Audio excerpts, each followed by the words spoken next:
Bienvenue au Gurucule Prep Daily Podcast du 29 août. Mise à jour 1, jour important. Journée nationale des sports, 29 août.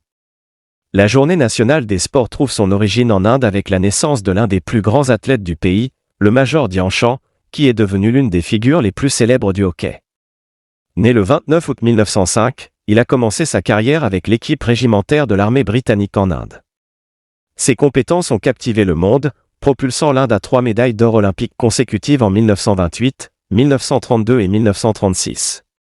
En reconnaissance de ses contributions inégalées au domaine du sport, le gouvernement indien a déclaré son anniversaire Journée nationale des sports en 2012, pour inspirer les générations futures. Mise à jour 2, jour important. Journée internationale contre les essais nucléaires, 29 août. La Journée internationale contre les essais nucléaires est observée chaque année le 29 août dans le monde entier pour sensibiliser au danger des explosions d'essais d'armes nucléaires. Les essais d'armes nucléaires ont commencé le 16 juillet 1945, avec le test Trinity, dans lequel le physicien J. Robert Oppenheimer a joué un rôle central. Depuis, plus de 2000 tests ont été réalisés. Selon un rapport des Nations Unies, le Premier ministre indien Jawaharlal Nehru a été le premier dirigeant à demander un accord de standstill sur les essais nucléaires le 2 avril 1954. Le 2 décembre 2009, l'Assemblée générale de l'ONU a désigné le 29 août comme journée internationale contre les essais nucléaires pour sensibiliser aux effets des explosions nucléaires et à la nécessité d'un monde sans armes nucléaires. Mise à jour 3, jour important. Journée de la langue Telugu, 29 août. Chaque année, le 29 août, l'État de l'Andhra Pradesh célèbre la journée de la langue Telugu, qui commémore également l'anniversaire de naissance du poète Telugu Jidugu Venkata Ramamurthy. Aujourd'hui, le gouvernement de l'Andhra Pradesh finance et honore les initiatives visant à promouvoir la langue Telugu. Le département de la culture coordonne cette journée au nom du gouvernement. La langue Telugu est le membre le plus important de la famille des langues dravidiennes. Au début du XXIe siècle, plus de 75 millions de personnes parlaient le Telugu. Mise à jour 4, nomination. Jai Shah élu nouveau président du Conseil international de cricket.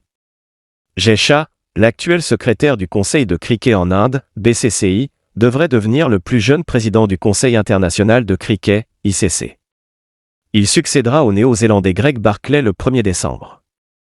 Une déclaration de l'ICC a révélé que M. Shah était le seul candidat présenté le 27 août 2024, date limite pour chaque membre du conseil d'administration de l'ICC de choisir son candidat préféré. M. Shah étant le seul candidat en lice, il sera élu sans opposition et succédera à Barclay, qui démissionnera en novembre. Mise à jour 5, économie.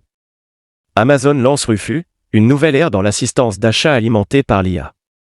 Amazon Inde a lancé son assistant d'achat alimenté par l'IA, Rufu, sur le marché indien. Rufu est actuellement en mode bêta et est proposé à un nombre limité de clients, avec des plans d'expansion dans les semaines à venir. L'assistant est conçu pour améliorer l'expérience d'achat en fournissant des recommandations de produits personnalisés, des conseils pour les listes d'achat, des comparaisons de catégories de produits et des informations basées sur les évaluations des consommateurs. L'assistant IA a fait ses débuts aux États-Unis en février 2024 et a été largement déployé pour tous les clients en juillet. Mise à jour 6, divers. Tegbir Singh, 5 ans, conquiert le mont Kilimandjaro. Tegbir Singh, un garçon de 5 ans de Ropar, au Pendjab, vient de devenir le plus jeune asiatique à conquérir le mont Kilimandjaro, le plus haut sommet d'Afrique à 5895 mètres, lors d'un récent exploit. L'enfant a fait histoire en entamant son voyage le 18 août.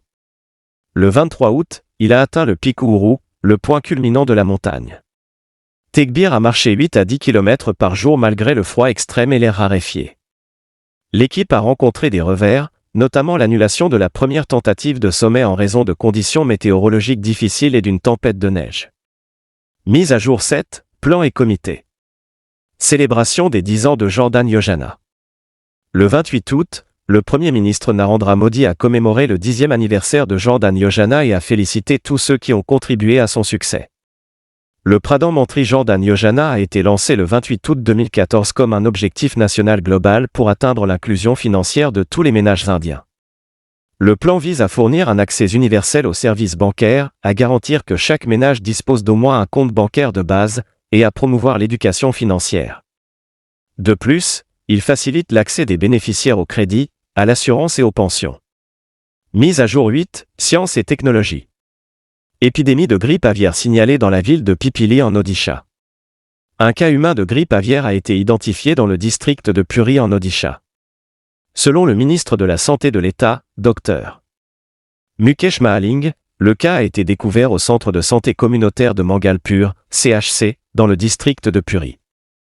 Le département de la santé a intensifié ses efforts de surveillance dans les districts touchés, y compris les blocs de Pipili et Satyabadi, où une épidémie de H5N1 est étroitement surveillée. Le département de la santé a établi une zone de surveillance primaire dans un rayon de 1 km et une couche de surveillance secondaire s'étendant de 1 km à 10 km autour de la zone affectée. Mise à jour 9, sciences et technologies. L'Inde développe un kit de test RT-PCR indigène pour le Mpox. L'Organisation centrale de contrôle des normes de médicaments, CDSCO, a approuvé le test RT-PCR IMDX Mpox Detection de Siemens Healthineers pour diagnostiquer la maladie virale. Le test fournit des résultats en environ 40 minutes, beaucoup plus rapidement que les procédures standards qui nécessitent 1 à 2 heures. L'Organisation mondiale de la santé, OMS, a classé le Mpox comme une urgence de santé publique de portée internationale en raison de sa prévalence et de sa propagation en Afrique. Selon l'OMS, depuis 2022, plus de 99 000 cas et 208 décès dans 116 pays ont été signalés en raison du Mpox. Mise à jour 10, État. Le Rajasthan et le Madhya Pradesh développent le Shri Krishna Gaman Pass. Le ministre en chef du Rajasthan, Bhajan Lal Sharma, a annoncé que son État et le Madhya Pradesh travailleraient ensemble pour construire le Shri Krishna Gaman Pass, promouvant les sites culturels et religieux liés au dieu. Sharma a parlé aux journalistes à Ujjain, où il s'était rendu pour prier au célèbre temple de Lord Mahakaleshwar, l'un des 12 Jyotirlingas du pays. Aujourd'hui, le ministre en chef du Madhya Pradesh et moi avons annoncé que nous construirons le Shri Krishna Gaman Pass, la route que Lord Krishna a traversée. Cette initiative renforcera davantage les relations culturelles et sociales séculaires entre le Madhya Pradesh et le Rajasthan, a déclaré Sharma.